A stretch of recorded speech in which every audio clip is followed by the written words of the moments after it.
Bonjour les gars, aujourd'hui je vais vous parler de quelques réalités qu'il faut savoir de Brazzaville, du Congo.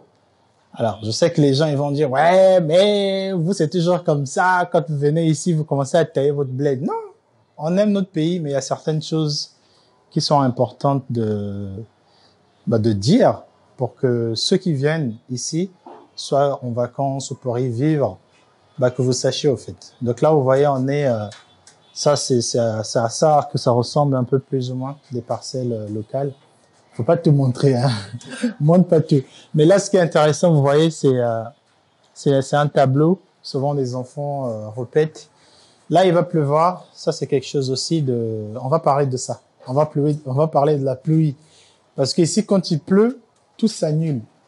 Alors que la pluie, il y a des déplacements. Mais quand il pleut ici, le monde s'arrête. Si tu veux sortir et que tu as un rendez-vous, que ça soit administratif, de business, tout ce que tu veux faire quand il pleut, tu peux pas sortir. Juste, pas seulement parce que tu risques de te mouiller quand tu prends un taxi, mais c'est parce que les routes, il n'y a pas assez de caniveaux. Et à certains quartiers encore, ça va, ça passe. Mais dans certaines zones, quand il pleut, je pense que vous avez dû voir... bon, ça, c'est un peu excessif, hein. Il y a certaines vidéos qui ont tourné sur TikTok où il y avait des gens qui mouraient dans l'eau. Mais c'est une réalité, que ce soit à Brazzaville ou à Pointe-Noire. La pluie ici, c'est un élément qui annule beaucoup de choses.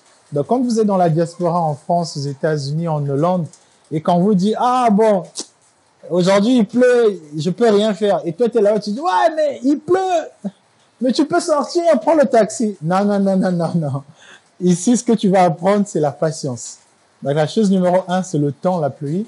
La chose numéro 2, c'est la patience. Alors, les gens, ils ont le temps ici. Tu donnes un rendez-vous à quelqu'un à 7 heures, la personne arrive à 9 heures, elle t'appelle comme si rien n'était. Elle se pointe quand elle veut et tu dois juste t'adapter. Et ça, souvent, la difficulté de beaucoup de personnes qui habitent, que ce soit en Europe ou aux États-Unis, quand ils arrivent ici, ils veulent que les choses se fassent à leur rythme. Mais c'est pas le cas, les gars. Tu viens ici, tu t'adaptes. Les gens, ils sortent en retard, tu vas voir quelqu'un, il sait que vous êtes là, hein, mais la personne ne sort pas parce que c'est lui le boss. Et tu dois te plier dans ces règles. Et pareil, vous voyez moi, j'ai porté un short. Parce que souvent, nous, quand tu vois qu'il fait chaud, t'es là en mode short. Si tu veux qu'on t'ouvre des portes ici, il faut comprendre les codes.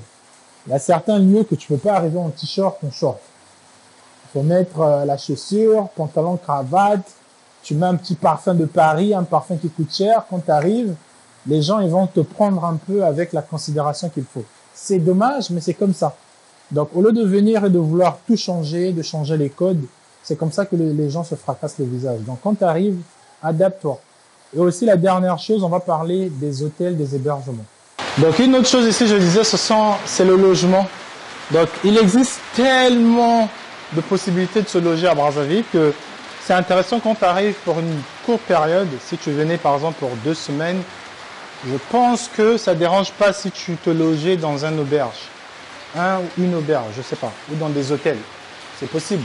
Mais si tu venais pour 1 mois, 2 mois, parce que tu veux suivre un projet sur place, franchement, il y a tellement de possibilités ici. Par exemple, nous, on va pas vous montrer notre maison parce que voilà, un peu de vie privée oblige.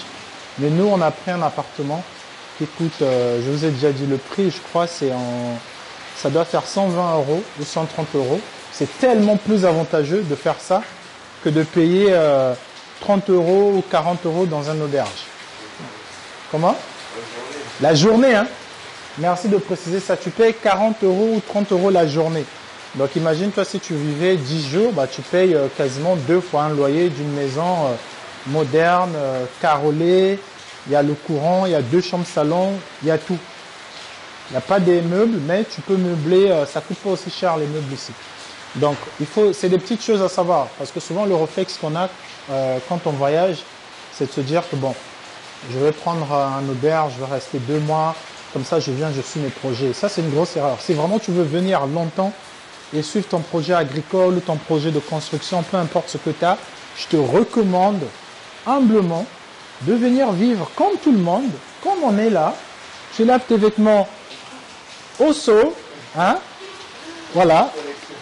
Hein? Voilà, tu te reconnectes Et pour ceux qui n'ont jamais habité ici, je sais que ça va être difficile, mais tu es obligé. Parce que les expériences que tu vas passer, tu les verras jamais en France. En France, tu ne laveras pas tes vêtements sous la pluie. C'est mort, tu ne vas pas le faire. Tu ne verras pas quelqu'un en train de préparer avec des charbons sur le... Tu pourras pas voir ça. Donc, quand vous venez ici, imprégnez-vous un peu de toutes ces expériences-là pour que vous compreniez mieux les gens. Comme ça, quand la personne qui suit tes projets va te dire « Ah, mon gars, j'avais mis la marmite au feu, je préparais. » Bah, tu sais ce que c'est. Tu sais que oui, bah, pour faire un feu ici avec le charbon, bah, ça peut te prendre 20 minutes. Donc voilà, ne viens pas habiter au centre-ville et que tu as des projets importants agricoles quelque part. Ça, c'est une grosse erreur. Habite comme tout le monde, vois comment les gens habitent et comme ça, tu te fais une meilleure idée. Ça va t'aider. Franchement, ton porte-monnaie va te remercier. Et la dernière des choses, on va parler de l'abonnement, le téléphone. Alors, ici, MTN a fait un magnifique travail, mais MTN aussi nous a pas facilité, les gens de la diaspora, parce que quand tu arrives, il y a des codes, si tu veux envoyer un SMS, il faut que tu mettes un abonnement SMS. Si tu veux surfer, pour que ça soit intéressant, il faut que tu utilises des abonnements qui durent de 3 jours, une semaine.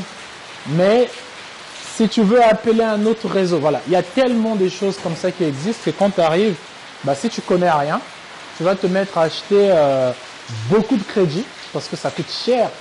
Imagine, toi, tu es là, tu appelles quelqu'un, par exemple, tu es à MTN, tu es à RTL, tu es là, tu appelles, tu passes tout le monde, tu vas péter ton crédit.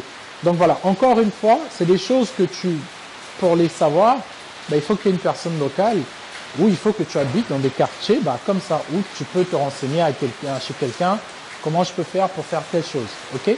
Si tu vas habiter au fin fond du centre-ville, il faut que tu aies vraiment une personne qui va t'expliquer toutes ces réalités-là. Donc moi, vivre ici, ça fait du bien de revoir tout ça. Regardez, là, ce son de pluie, là, ça fait du bien. Donc, si tu viens au Congo, Brazza, regarde cette vidéo, elle va beaucoup t'aider.